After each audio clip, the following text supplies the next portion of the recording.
I'm 96 years old. I survived the steel mills. I survived losing my wife of 51 years.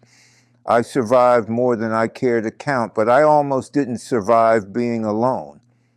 And here's what nobody tells you. I chose it. I called it strength, independence, a man handling his business, but strength doesn't rot. And that's what I was doing for 8 years, rotting from the inside while telling myself I was standing tall. Your body keeps score of every dinner you eat alone. Before my time runs out, I need to tell you what that really means. My name is Roosevelt Tate. People call me Rosie. I'm 96 years old and I'm still here. That last part surprises me more than it surprises you. See, I almost died a few years back. Not from cancer, not from my heart giving out, not from any of the things you'd expect to take down a man my age. I almost died from being alone. And I chose it. That's the part that haunts me. I spent 8 years telling myself I was strong because I didn't need anyone. I told myself that shutting people out was dignity, independence, a man handling his business. I was wrong. And I almost paid for that lie with my life. Now, I'm not sitting here to make you feel sorry for me. I'm sitting here because I finally understand something I wish I'd known decades ago. What loneliness does to you. Not the feeling of it. I'm talking about what it does to your body, your mind, your years. And if I can save even one person from walking the road I walked, then maybe these 96 years meant something after all. Let me tell you who I was before. I was married to a woman named Dolores for 51 years. 51 years. Lord, that woman, she wasn't perfect and neither was I, but we built something together. A life, a home, a rhythm. Sundays our kitchen was full of people. I mean full. Her sister and her husband, my brother Raymond when he was still alive, the grandkids running through the house, slamming doors, asking for seconds before they finished their first. Dolores made baked chicken, green beans, cornbread. That kitchen smelled like love, even when we were arguing about who forgot to pick up the rolls. Saturdays, I played dominoes with my best friend Harold at the barbershop on 4th Street. Been doing it since 1963, every Saturday, rain or shine. We talked about nothing and everything. Politics, the Crimson Tide, whose knees were getting worse. Wednesday nights Bible study at Mount Zion. Dolores made sure of that. She kept the calendar. She made the phone calls. She remembered whose birthday was coming, whose mother was sick, who needed a covered dish dropped off. I used to complain about all of it. Too many people, too much noise, too many obligations. I didn't know that noise was the sound of being alive. Then Dolores passed. It was 2014. I was 85 years old and the house went quiet. At first, the phone still rang. People checking in. My neighbor Dorothy knocked on my door at least twice a week. Brought me sweet potato pie once. I let it sit on the porch until it went bad. I stopped going to church, stopped going to the barber shop. When Dorothy knocked, I pretended I wasn't home. I had a phrase I'd say to myself like it was scripture. I don't need anybody. I raise myself. I'll bury myself. I thought that was strength. I thought I was showing the world that Roosevelt Tate could stand on his own 2 feet, that I didn't need to be coddled or pitied, but strength doesn't rot. And that's what I was doing, rotting. I just couldn't see it yet. Harold Carter was my best friend for over 40 years. Met him when we both worked at the steel plant. He was a quiet man, but funny when he wanted to be. Could beat anybody at dominoes. Anybody. After his wife Martha passed, this was a year after Dolores, so Harold did the same thing I did. shut the door, stopped coming around. I saw him maybe twice in those 8 years. Both times something was off. He was slower, thinner. His eyes didn't land on anything for too long. We made excuses for each other. Just tired, just getting old. We let each other disappear. I'll never forgive myself for that. March of 2021, a Tuesday.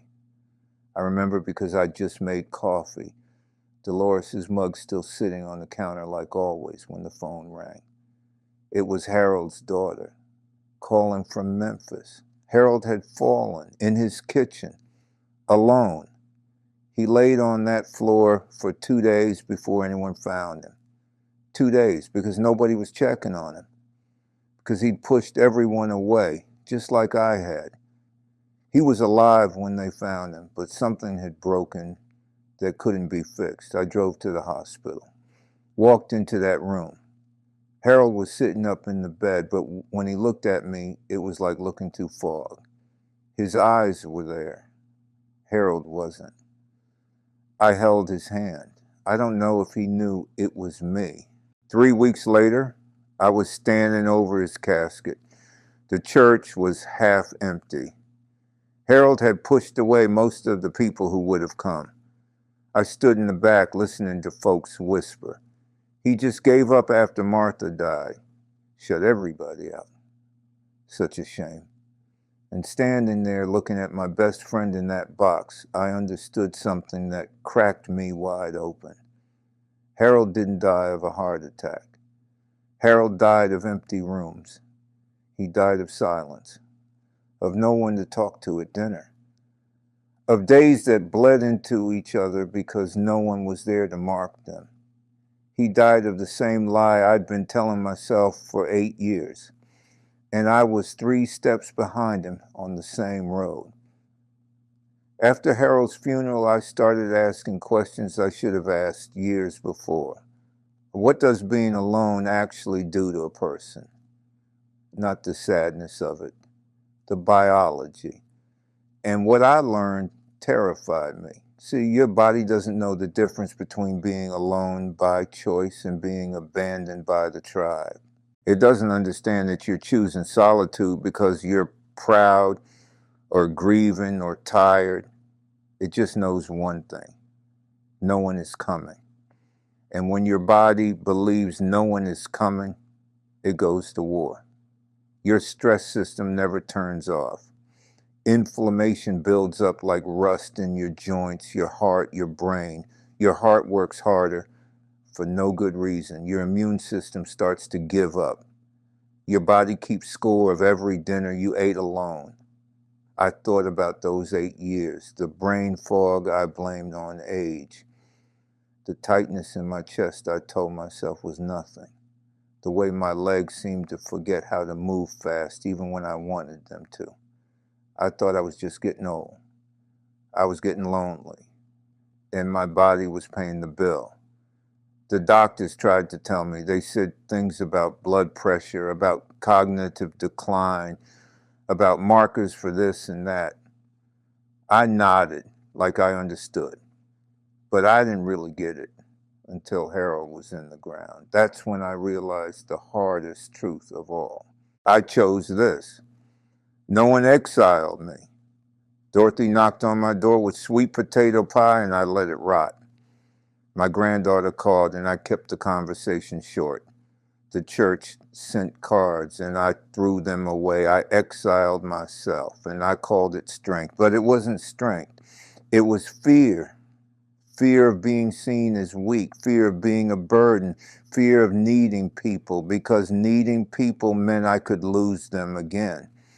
And that fear almost killed me faster than any disease. My granddaughter, Tanya, is 34 years old, lives in Atlanta. Good job. Good head on her shoulders. Dolores would have been so proud. About 2 years ago, Tanya drove down to Bessemer because I hadn't been answering my phone right. Something in my voice worried her, she said. She found me on the floor of my hallway. I'd fallen, just like Harold.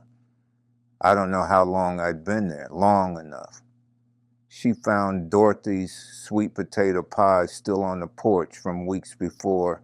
She found my calendar on the wall with nothing written on it for months.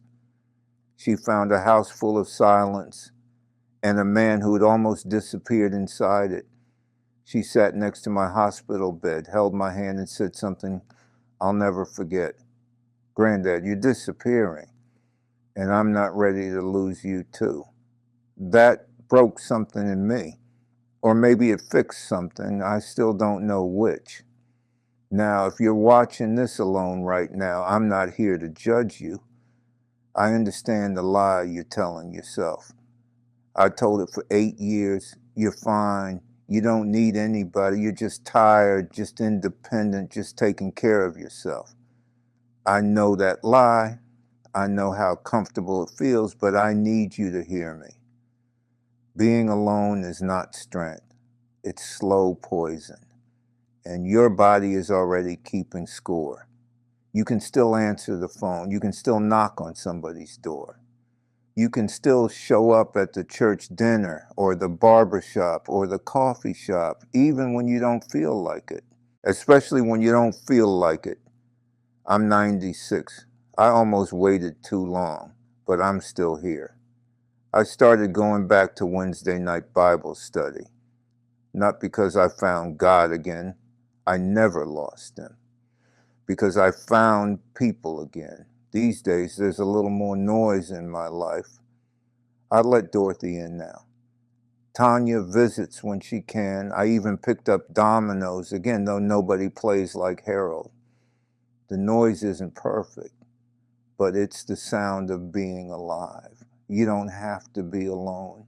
You don't have to disappear. If this found you today, maybe it was supposed to. Share it with someone who needs to hear it.